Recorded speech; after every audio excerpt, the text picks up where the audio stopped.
ሰላም ጤና ይስጥልኝ እንደምን ከረማችሁ። ይህ ሳምንታዊ የአዲስ ሳይበር የዜና ጥንቅራችን ነው። አብራችሁን ቆዩ።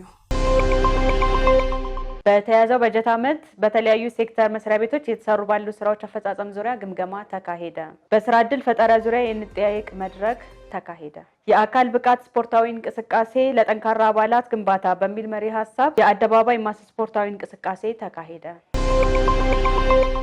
በአዲስ ከተማ ክፍለ ከተማ በተያዘው በጀት ዓመት በተለያዩ ሴክተር መስሪያ ቤቶች እየተሰሩ ባሉ ስራዎች አፈጻጸም ዙሪያ ግምገማ ተካሄደ። የአዲስ ከተማ ክፍለ ከተማ አስተዳደር በ2017 በጀት ዓመት የሲቪል ምዝገባና ነዋሪነት አገልግሎት ጽሕፈት ቤት የተቋሙ የሪፎርም ቀጣይነት፣ የህብረት ስራ ተግባራት፣ የንግድ ዘርፍ ስራዎች እና በደንብ ማስከበር ህጋዊነትን ለማስረጽ እየተሰሩ ባሉ ስራዎች አፈጻጸም አስመልክቶ የአፈጻጸም ግምገማ አካሂዷል። የክፍለ ከተማው ዋና ስራ አስፈጻሚ ወይዘሮ አይዳ አወል እንዳሉት የሲቪል ምዝገባና ነዋሪነት አገልግሎት ጽሕፈት ቤት የተቋሙን የሪፎርም ቀጣይነት ለማረጋገጥና ወጥና ስታንዳርድ ያሟሉ አገልግሎቶችን ለመስጠት የሚያስችለውን ስታንዳርዳይዜሽን ስራ በእቅድ ተፈጻሚነት ርብርብ እንዲሳካና ውጤታማ እንዲሆን የሚመለከተው ተቋማት በቅንጅት እንዲሰሩ አቅጣጫ አስቀምጠዋል። የህብረት ስራ ተግባራት ቀደም ብሎ ሪፎርም በማድረግ በርካታ የለውጥ ስራዎች የተከናወኑ መሆኑን ገልጸው ቀሪ ስራዎችን የማስተካከል ስራ መሰራት አለበት ብለዋል። ወይዘሮ አይዳ አወል አክለውም የንግድ ዘርፍ ስራዎች እና በደንብ ማስከበር ህጋዊነት ለማስረጽ በተለይ የኢመደበኛ ንግድ እና የእሁድ ገበያ አፈጻጸም አመርቂ ስራዎች እየተሰሩ መሆኑን ገልጸዋል። በአዲስ ከተማ ክፍለ ከተማ በስራ ዕድል ፈጠራ ዙሪያ የንጠያየቅ መድረክ ተካሄደ። የስራና ክህሎት ጽሕፈት ቤት ከሌሎች ጽሕፈት ቤቶች ጋር በመተባበር ከስራ ፈላጊ ወጣቶች እና ሴቶች ጋር በስራ ዕድል ፈጠራ ዙሪያ የንጠያየቅ መድረክ አካሂደዋል። የክፍለ ከተማ አስተዳደሩ ወጣቶችና ሴቶችን በስራ ዕድል ተጠቃሚነት ለማድረግ ቅድሚያ ሰጥቶ እየሰራ መሆኑን የጠቀሱት የክፍለ ከተማው ምክትል ዋና ስራ አስፈጻሚና የስራና ክህሎት ጽሕፈት ቤት ኃላፊ ወይዘሮ ሰላማዊት ከበደ የዛሬው መድረክ የዘርፉን አመራሮችና የስራ ፈላጊዎችን ፊት ለፊት በማገናኘት በስራ ዕድል ፈጠራ ዙሪያ የሚስተዋሉ ክፍተቶችንና ጥንካሬዎችን ለመለየት የሚያስችል መድረክ መሆኑን ገልጸዋል። በንጠያየቅ መድረኩ የተሳተፉ ወጣቶችና ሴቶች በበኩላቸው የዘርፉን አመራሮች ፊት ለፊት አግኝተው ጥያቄዎቻቸውን እንዲያቀርቡ መድረክ መዘጋጀቱ እንዳስደሰታቸው ገልጸው በተገኘው የስራ አማራጭ መሰማራታቸው ራሳቸውን ቤተሰባቸውን ተጠቃሚ ለማድረግ መዘጋጀታቸውን ተናግረዋል።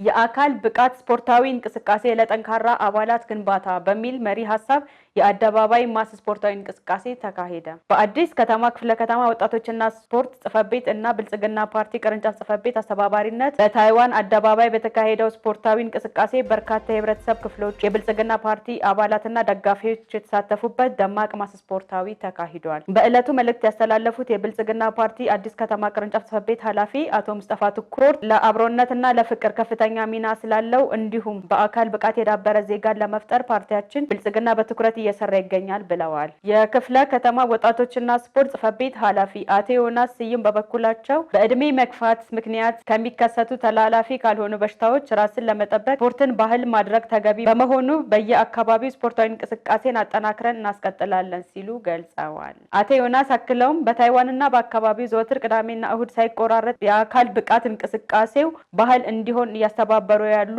ግለሰቦችን ምስጋናቸውን አቅርበዋል። ሀገሬን እገነባለሁ ኃላፊነቴን እወጣለሁ በሚል መሪ ሐሳብ ከአሙዲ ምገባ ማዕከል ጋር የአብሮነት የማዕድ ማጋራት መርሃ ግብር ተካሄደ።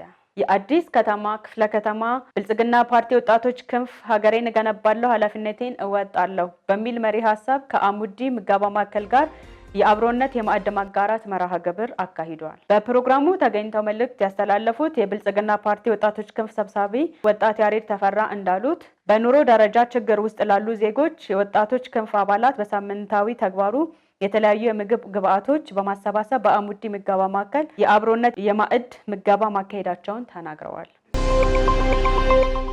በኢትዮጵያ አንደኛ ሊግ የተሳተፈ የሚገኘው የአዲስ ከተማ እግር ኳስ ቡድን አቃቂ ቃሊቲን በማሸነፍ ለከፍተኛ ሊግ ማለፉን እና ለዋንጫ መድረሱን አረጋገጠ። ክለቡ ህዝባዊ መሰረት እንዲኖረው ከፍተኛ ስራ እየተሰራ መሆኑን የገለጹት የክፍለ ከተማ ወጣቶችና ስፖርት ጽሕፈት ቤት ኃላፊ አቶ ዮናስ ስዩም ግንቦት 4 2017 ዓ.ም ከቀኑ 8 ሰዓት ጀምሮ በአዲስ አበባ ስቴዲየም ከቡራዩ ከነማ ጋር በሚደረገው የዋንጫ ጨዋታ አስፈላጊውን የሞራል ድጋፍ እንድታደርጉ ሲሉ ጥሪ አቅርበዋል።